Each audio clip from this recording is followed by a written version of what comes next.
Hey, it's Adam here, and you're watching The Culture Hack, where we're talking about how to create engaged workspaces that unlock the potential of your teams and drive your business forward in ways you've never seen. So stay tuned.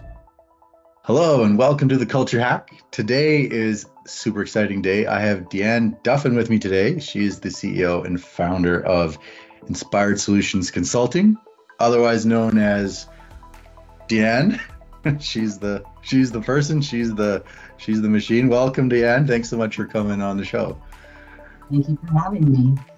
It's actually a funny story how we met. We both live here in Calgary, but we both attended some online stuff from the States, who then got introduced to someone else from the States, and then roundabout way we ended up realizing we lived in the same city. So it's kind of funny how the world is it's like tic-tac-toe like that. So yeah, I wonder when I reflect back on that, if we'd have just kept going to in-person networking events in Calgary, would we ever have run into each other, or did we need to tic-tac-toe around North America in order to make I love that. Interesting. Makes you think, doesn't it?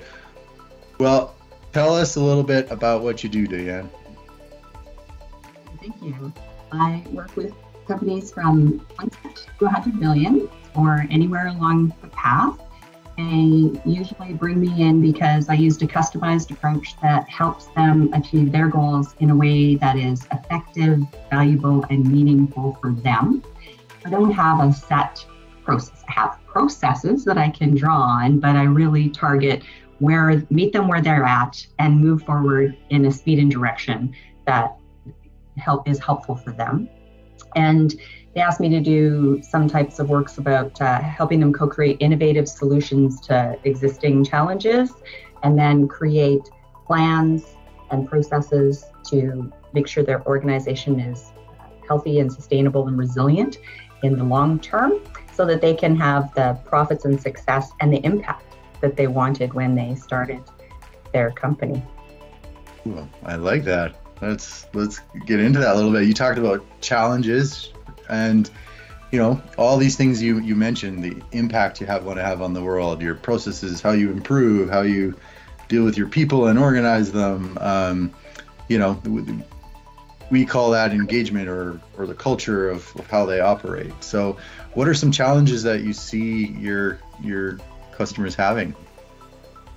The business owners in many industries and at different sizes and in different ways, they attribute the problem incorrectly. And so then they take actions that aren't effective in bringing them the solutions that they're looking for. So that could be operationally or strategically. But in terms of teams, I often hear people say there are no good workers out there. And if they brought in an expert or second set of eyes to look at the way things are functioning in their company, they may be able to help them determine that it's the way they're hiring, onboarding, supporting, and developing their staff that's contributing to these things. But if they don't hire somebody to give them that second perspective, sometimes they just stay with this thought of, well, there's no good workers, it's a numbers game.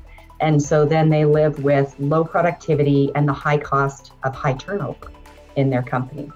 And sometimes the second set of eyes will tell them there are operational challenges or culture issues which make it challenging for their employees to be productive and satisfied. Interesting. I like this idea that they haven't framed the problem correctly, right? You might be focused on a symptom or whatever, but you and I talked a little bit about really taking this idea of root cause and drilling down a little bit. You might be surprised what you find. Do you have any examples or stories that come to mind? I do. One company asked me to look at their very high receivables. And so another consultant might have gone into accounting and done some collections and trained them on collections and implemented credit checks for new customers. And we did all that. But I like to look at the whole company and really get a lot of information to dig down to the root cause. And I like to consider employees as the specialists they are. They were hired for their specialty and their knowledge and skills and expertise, and they've been working in it And then they're the expert on that area of the company and what's working well and what's not working. So after we were looking at the receivables from, okay, what's going to do to get these reduced quickly, we also need to look at this differently. So I asked the team to think about the receivables from the customer's perspective. That sometimes companies just don't want to pay, sometimes they can't pay, but that could be a small fraction of what's really happening. So I asked them to really have deep conversations with the accounting department on their customer side about what do we need to do to get these invoices approved quickly and paid quickly. And we got a wide variety of information. And so I was joking around about, we discovered that some like to have red ink on their invoices and some like a gold star and it has to be put on manually. And the accounting department, the bigger the customer, the more specific their requirements on their side. And so you, as a small to medium-sized company, need to fit in their requirements and custom your procedures in order to match it so that they can quickly and easily approve that. So a couple of things happened through this few things. We got their receivables reduced in the short term, which is great, but I was looking for long-term solutions. An interesting thing around team happened in that they were talking to each other about the different customers and found out, one lady said, I didn't know that getting an invoice ready for company ABC took twice as long as for my XYZ company. And so now I understand why my teammate is producing half of what I am in terms of number of invoices, because it's more complicated. So there was an understanding there that gave the team authentic communication with each other. And the last thing that happened is I was able to go back to the company and say, your receivables are going to reoccur at that high rate if we don't fix a whole bunch of things along the way. Starts with your sales and marketing plan, how you onboard your customers, how they flow through operations, and the software that tracks all of that so that the information that lands in accounting is the correct information in the correct format that can be easily processed and approved by your accounting department and paid by your customers. I love that. That's basically what we call the whole business. So this idea that it's not just a process fix, it's not just a tool fix, and it's not just a culture problem. You got to bring all those things together, and when they kind of can start to work together, then you're in your sweet spot. It sounds like you found it. I love that story. That's a great story. So after you've talked to these clients and they've gone through this process, and sounds like there's a few like aha moments that come out of it.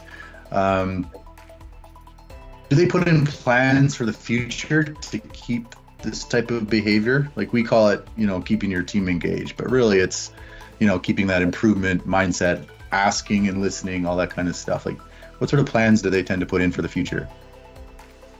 Yeah, well, we work on strategic plans for implementing their resiliency, and part of that is their people resiliency. And often, business owners are good at what they do. That's why they started a business.